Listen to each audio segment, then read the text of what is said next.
Alhamdulillah wa syukurillah wal khairu wa syarru bimasyiatillah la haula wa la quwata illa billah.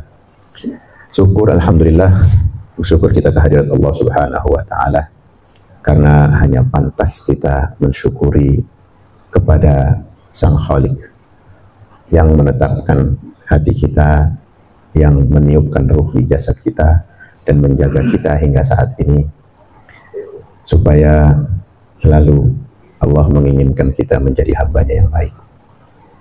Bersyukur kita telah ditetapkan kita menjadi hambanya dan umat daripada baginda Nabi besar Muhammad sallallahu alaihi wasallam. Mudah-mudahan dari syukur kita ini senantiasa Allah memberikan kita kebahagiaan, kekuatan, perlindungan pada akidah, pada tauhid, pada cinta kepada sesama, kepada Rasulnya, dan kepada orang-orang saleh. Sampai mana amal kita bisa kita perjumpakan kelak dalam keadaan bahagia. Amin, amin ya rabbal alamin. Alhamdulillah kita kemarin ngebahas tentang sifat al-muru'ah ya. Babnya bab muru'ah. Sekarang insya Allah kita masuk ke bab al-hilm. Ini bagian-bagian dari kepribadian manusia yang terbentuk dengan adab-adab Islami. Ya. Al-hilmu ini artinya santun. Al-hilm. Ya. Al-hilmu itu artinya santun. Al-hilmu huwa sifatun tahmilu sahibaha ala tarkil intiqam mimma aghdabahu ma'a qudrati ala dhalik. Jadi hilm ini adalah sifat yang mendorong pemiliknya untuk tidak membalas orang yang membuat marah. Ya, padahal ia mampu untuk membalasnya. Artinya hilm ini sifat santun yang berbalut sabar. Ya. Kita tahu kalimat santun kan, lemah lembut, santun itu penyabar, ya. Karena santun berbalut sabar, dia juga memiliki satu akhlakul karimah, akhlak yang begitu dan amat mulia. Wasababuha rahmatul juhal. Sebab-sebabnya dari sifat santun itu ada alamat-alamatnya, maksudnya. Alamat-alamat dari santun itu yang pertama adalah rahmatul juhal, menyayangi orang-orang yang bodoh. Ya. Jadi nggak kasar, nggak sok pinter, nggak mukanya juga nggak kelihatan belagu gitu.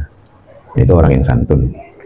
Salah satu alamatnya dari yang memiliki sifat santun, kalau ada yang orang bodoh di kelilingnya atau di sampingnya, dia nggak kelihatan belagu. Kenapa? Karena kita tahu itu cuma urutan doang. Kita tahu ilmunya, itu karena kita duluan. Bukan berarti orang yang bodoh itu nggak pinter. Akan Allah pinterkan kalau memang ditakdirkan jauh lebih pinter. Makanya kita dulu sama. Kita nggak boleh sombong. Kita dulu sama nggak tahunya kan. Kita nggak boleh merasa tinggi hati dari pengetahuan yang kita miliki. Apalagi sampai ngajak teman untuk menghardik si bodoh ini misalnya. Lihat ini bocah kagak tahu. Gitu. Padahal emang dia baru tahu, dia baru berkecimpung di dalam pergaulan ilmu. Jadi sangat dimaklumi, jangan diketawain walaupun umurnya udah banyak. Nggak boleh. Kalau ada sampai penghinaan di dalam kejahilan pergaulan itu, maka dia tidak memiliki sifat santun dan hilm ini. Ya. Nanti kita akan ngebahas hadisnya. Ini kita kupas sesuai dari sebab-sebab atau alamat-alamatnya orang yang memiliki santun. Jadi yang kedua adalah menyayangi, ya, dan berusaha tidak mencaci maki, ya, mengangkat dia. Jadi nggak mencaci maki karena emang gara-gara dia nggak tahu bodoh pantas dimaki-maki, enggak. Orang kalau bodoh ada tahapannya. Bodoh karena dia memang belum tahu. Ada bodoh yang emang dia bodoh amatan, dia nggak mau tahu. Nah ini kalau kita sama orang yang bodoh amatan itu udah jahil, sombong. Nah itu yang boleh kita kepruk bahasanya. Ya, kita kepruk apanya? Ya kita toyor gitu bahasanya, kita ledekin apanya? Kesombongannya. Lu udah kagak tahu, sombong lagi. Banyak ngomong kayak orang tahu. Nah gitu. Diem lah. Ini beda sama orang bodoh yang betul-betul emang dia belum tahu. Bisa jadi karena dia baru tahu. Beda sama orang bodoh yang bodoh amatan nggak mau tahu. Dikasih tahu malah malah nauin diri. Iya emang gue bodoh, ngapa emang? Gue demenan bodoh kayak gitu. Dia demen jadi orang bodoh, gue mendingan kagak tahu. Kayak lu ntar dikatain begitu. Jadi dia tetap menganggap orang yang lebih tahu juga dihardik sama dirinya. Nah ini orang-orang kayak gini, udah bodoh, sombong. Ya, beda sama orang yang jahilnya ini karena emang dia belum tahu, karena pingin tahu, karena emang baru bergaul sama kita. Itu jangan sampai kita cerca, ya. Kita berikan dia perlakuan yang tidak senonoh, misalnya ledek-ledeki, dibuli-buliin, itu hati-hati. Itu nanti ada kemarahan Allah dalamnya. Terus awil istihya'i min jazail jawabi. Awil istihya'u min jazail jawab. Jadi malu dia mau memberikan jawaban. Ya, waktu ditanya-tanya nggak pengen kelihatan pintar banget, dia agak malu. Nah, ini orang alamatnya memiliki sifat hilm. Jadi nggak groyor, tahu banget gitu. Padahal yang nanya misalnya orang lebih sepuh, lebih tua. Jadi dia ada rasa malunya. Awit tafadduli 'alal masyi'i awir ri'ayati ni'matis sabiqah. Malu juga itu bagian dari ramah kepada orang yang berbuat jahat. Anil musi. Tafadduli 'alil musi. Dia ramah sama orang yang pernah ngejahatin dia. Dia tetap ngerasa lu jahat itu kan karena lu nggak tahu. Jadi dia tetap ramah. Malahan orang yang kalau udah jahat diramahin, dia terpukul dengan apa? Dengan kejahatannya sendiri. Jadi nggak serta-merta kita ini ngebalikin apa? Yang ngebalikin marah kita dengan dendam. Enggak. Ini ciri-cirinya orang yang memiliki sifat santun. Ya. Makanya di dalam hadis ya kita tarik ke depan. Kenapa ada kemuliaan santun itu istimewa? Qala Nabi sallallahu alaihi wasallam fi thana'i ala ahli al-hilm. Jadi berkata Rasulullah sallallahu alaihi wasallam dalam memuji orang yang memiliki sifat hilm. Innallaha yuhibbul hayyal halima wa yubghidul fakhishal badi. Sesungguhnya Allah mencintai orang yang memiliki sifat malu, memiliki sifat hilm tadi. Allah cinta, suka. Ya. Dan Allah begitu murka kepada orang yang berbuat keji dan omongannya kasar atau omongannya kotor. Allah nggak suka tuh. Ya, rupanya kalau kita memiliki sifat hilm, kita memancing cinta sang pencipta kita. Gitu. Bukan kita pengen dipuji sama orang, bukan kita merasa bahwa orang itu perlu dilembutin doang, bukan. Tapi yang lebih besar tujuan kita berlembut hati, ya, memiliki sifat hilm yang juga di dalamnya adalah orang yang memiliki rasa malu. Ini bagian dari cinta yang memang Allah taruh di dalamnya dan kita buru. Allah sayang gitu sama orang-orang yang memiliki sifat hilm. Jadi kita buru cintanya Allah. Bukan cuma kita katanya Allah kalau kita jamaah ke masjid ya, kita santun di rumah itu Allah sayang sama kita. Bukan itu doang. Ini makanya urutannya banyak. Ya, ulama mengupasnya itu untuk menjadikan buruan kita. Ya. Bahwa memaafkan atau bersopan santun sama yang memusuhi kita salah satu juga yang dicintai sama Allah. Jadi bukan cuma kita dengan zikir kita, megang tasbih, baca tawasulan ya. Bukan cuma itu menggapai cinta Allah. Sebetulnya yang lebih berat itu waktu kita berkecimpung sama orang-orang yang memang berhadapan langsung. Itu lebih berat. Kalau kita lagi dirian, ibadah, sholat, zikir, bertasbih, puasa misalnya. Lah kita sama Allah. Gampang kontrol diri kita mah. Tapi kalau udah urusannya sama orang gimana? Beda kelas. Apalagi orang yang telah menyakiti kita atau orang yang telah memberi luka di dalam kehidupan kita. Gimana kita mau bayar sama dia? Ini kelasnya beda. Ini kelas cinta sama Allah. Mau ngebuktiin tetap kita santun. Makanya ulama-ulama ya, ada cerita yang kita dengar tuh dari postingan ulama dan habaib ya. Udah dimaki-maki ini ceritanya nih, udah diusir, dibubarin pengajiannya. Ada tuh, tapi dia tetap apa? Santun, sopan. Yang dihadapin mah sombong, tetap aja belagu gitu, naruh tangan gini, nggak mau salam, nggak mau apa. Itu sifat hilm namanya. Ya sebetulnya kan kalau udah dibubarin, disakitin, dikatain, ngapain juga pakai salaman? Enggak, nih masih bisa santun begitu. Nah ini beliau-beliau yang memang mempunyai atau sampai derajat keilmuannya kepada cinta, memburu cintanya Allah Subhanahu Wa Taala. Itu bukan cuma alim sendirian, ya ibadah sendirian, bukan cuma itu. Tapi ketika berbenturan dengan orang yang membencinya, beliau tetap santun. Nah kita juga diminta untuk seperti itu. Tetap baik. Ada orang yang ngeselin banget nih, jahatin banget, tetap ya kita santun. Yang kemarin sempat kita bahas tuh kan, kalau orang zalim sama kita, jangan ngelihat apa? Ada yang ingat? Jangan ngelihat sifatnya, jangan ngelihat apa kejahatannya. Tapi kita bisa santun karena dia adalah dari ciptaan Allah Subhanahu Wa Taala. Manusianya baik, yang bisa jadi gara-gara kita lembut sama dia dapat hidayah, habis itu jauh lebih baik dari kita. Itu kan kemarin kita bahas. Ada lagi urutannya adalah ri'ayatun ni'matis sabiqah. Ya, orang yang menjaga nikmat yang lalu. ngejaga nih, ngelestariin. Ada orang yang berjasa sama dia, waktu orangnya kita berjasa sama orang itu atau orang itu berjasa sama kita nggak gampang ngelupain kebaikan itu. Ya, waktu orangnya lupa atau kitanya udah lama, tapi tetap kita terniang-niang dengan kebaikannya. Ya, misal di sini tahun ini kita ngaji, ya 1 tahun 2 tahun, misalnya penuh jadwal kita full di sini. Waktu kita punya kesibukan lain, lalu kita melintas di depan kantor sini misalnya, kita keingetan, ya Allah, dulu pernah mengkaji di sini, dulu pernah ingat kita pernah makan di sini. Itu udah jadi orang sukses misalnya. Nggak bakal lupa orang yang punya sifat hilm. Nyempetin diri mampir, datang ke sini. Assalamualaikum, Pak Ibeng, gimana sehat? Ya, Bang, gimana sehat? Datang ke situ. Nah, ini orang-orang yang tidak melupakan apa? Kebaikan. Nah, terus juga kalau sama tetangga gimana? Sama seperti itu, sama saudara gimana? Waktu dia ngeselin, kita nggak inget sama marahnya kita, tapi inget sama kebaikan dia dulu. Ya bahasa kasarnya, lu kalau kagak punya jasa lu habis lu sama gue. Karena lu punya jasa aja, gue jadi kagak habisin. Kayak gitu kan. Jadi kita kadang-kadang dalam pergaulan kita, keseharian kita, terus sama keluarga kita, kalau lagi kita ingat pernah ada kebaikan yang memang ditanamkan di dalam hidup kita, sebab jasanya kita ingat. Itu orang yang mempunyai sifat hilm, alamatnya juga di situ. Terus juga awil makru wa tawaqqu'il furosi.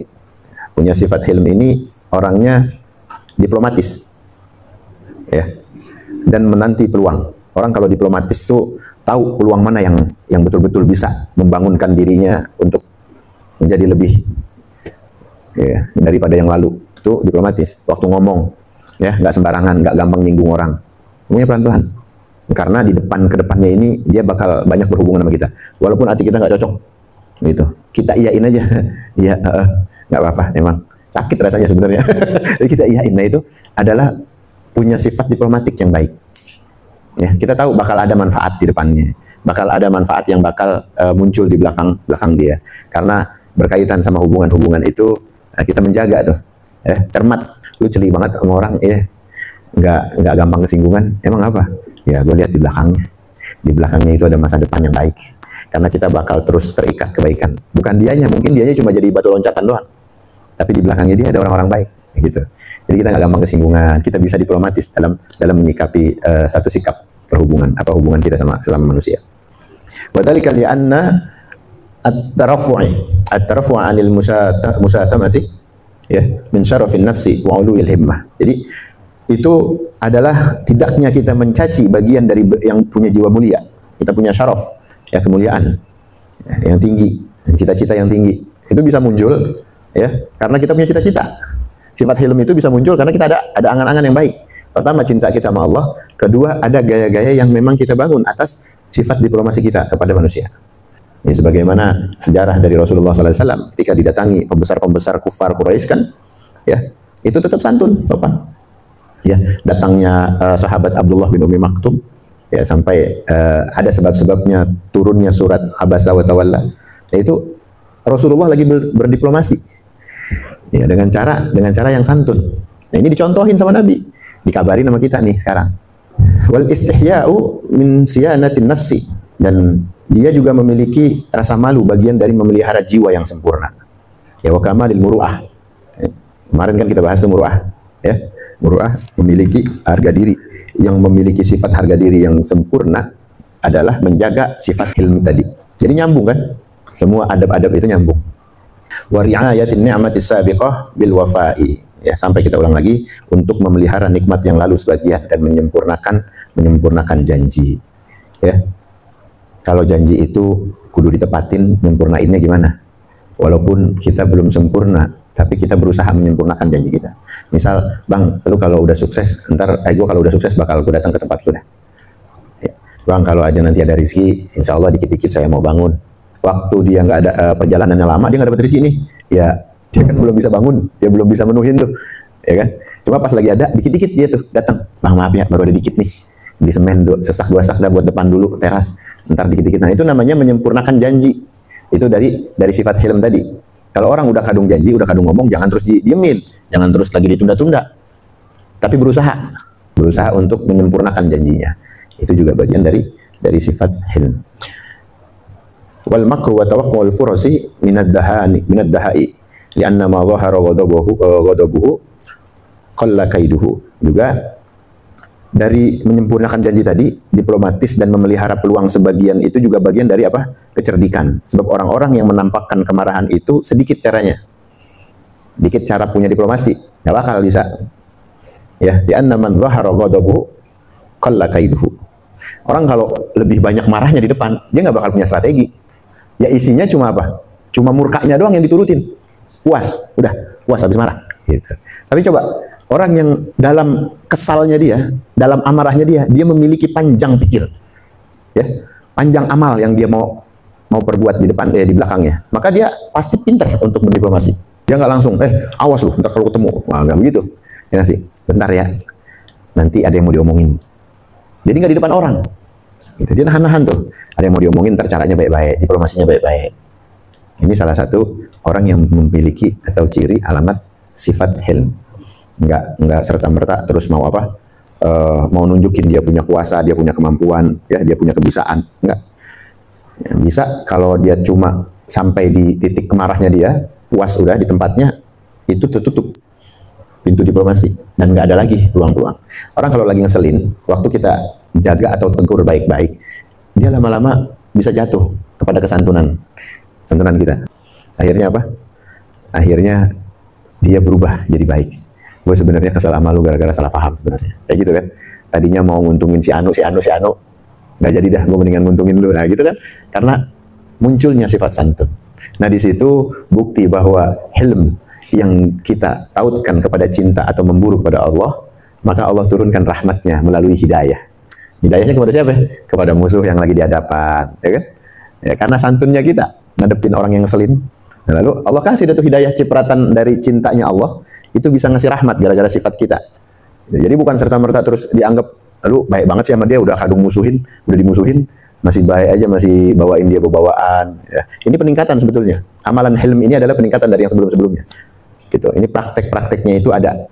Sama dia bisa menerima dengan lapang dada, lalu dia memburu cintanya Allah dan menjadikan sandaran utamanya adalah ridhonya Allah. Jadi bukan ridhonya dia, bukan. Karena emang tujuannya Allah, yang dia lihat apa? Yang dia lihat cintanya Allah. Gue mah kalau kagak ada agama, gue kagak begini, kayak gitu kan istilahnya. Begini ini karena Islam ngajarin. Gue bisa baik sama lu nih. Ya gitu. Lu ngapa sih baik banget sama gue? Padahal 2-3 tahun lu gue cuekin. Ya, gue kata-katain di medsos. Kok masih bisa gitu. Dia sampai heran-heran sama kita. Kok masih bisa gitu. Basa-basi aja, timbang basa-basi doang, nggak pernah ngeselin. Baru dia ungkapin. Lu tahu kenapa gue bisa? Karena gue diajarin sama agama. Dinasehatin, kayak gitu. Manusia ini ketika diciptakan itu butuh sama nasihat. Makanya ad-dinun nasihah, agama itu datang sebagai nasihat, dan dia adalah pengingat. Ya. Kalau orang diingetin kira-kira seneng apa enggak? Seneng, seharusnya. Tapi ada orang sombong, nggak mau diingetin. Jangan bilangin gue dah, jangan nasihatin gue.